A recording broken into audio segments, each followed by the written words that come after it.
গতকালকে বিকালবেলা নিহামের বাবা আর আমি ঘুরতে বেরিয়েছিলাম। আমরা একটা শিশু পার্কে গিয়েছিলাম। এটা হচ্ছে নব থিয়েটারের পাশে।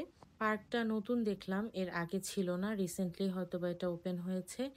তো আমাদের ঢাকা শহরে তো খুব বেশি একটা বাচ্চাদের খেলার জন্য সেরকম মাঠ বা সেরকম খেলার কোনো স্পেস নেই। সেজন্য ঘুরতে বের হলে বাচ্চা যেন একটু খেলার সুযোগ বা সময় পায় সেরকম ভাবেই ঘুরতে বের হই। পরের দিন সকালবেলা বাচ্চাদের স্কুলে দিয়ে আমরা চলে গিয়েছি নিহামের এক ফ্রেন্ডের বাসায়। তো সেইভাবে আমাদের জন্য বাসায় বিশাল আয়োজন করেছে।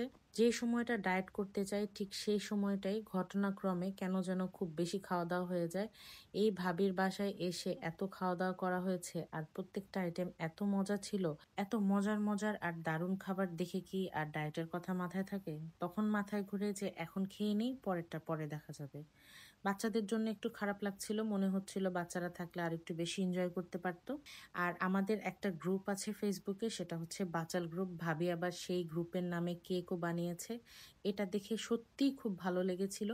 ধরেন কোনো একজন মানুষের কাছে আপনার কোনো এক্সপেকটেশন নাই, কিন্তু সেই মানুষটাই যখন নিজের সার্কেলের বাহিরে গিয়ে আপনার জন্য এফোর্ট দেয়, এই বিষয়টা কিন্তু সত্যিই প্রশংসার যোগ্য।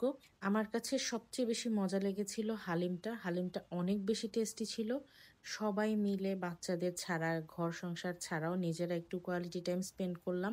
নিজেকে নিজে ভালো রাখতে হলে কিন্তু খুব বেশি কিছুর প্রয়োজন হয় না। মাঝে মাঝে একটু সময় আর একটু বাড়তি এফোর্ট দিলেই হয়ে যায়। কারো অপেক্ষায় না থেকে নিজেকে নিজে সময় দিন, নিজেকে নিজে ভালো রাখুন। আফটার অল ভালো থাকার রাইট আমাদের সবার আছে।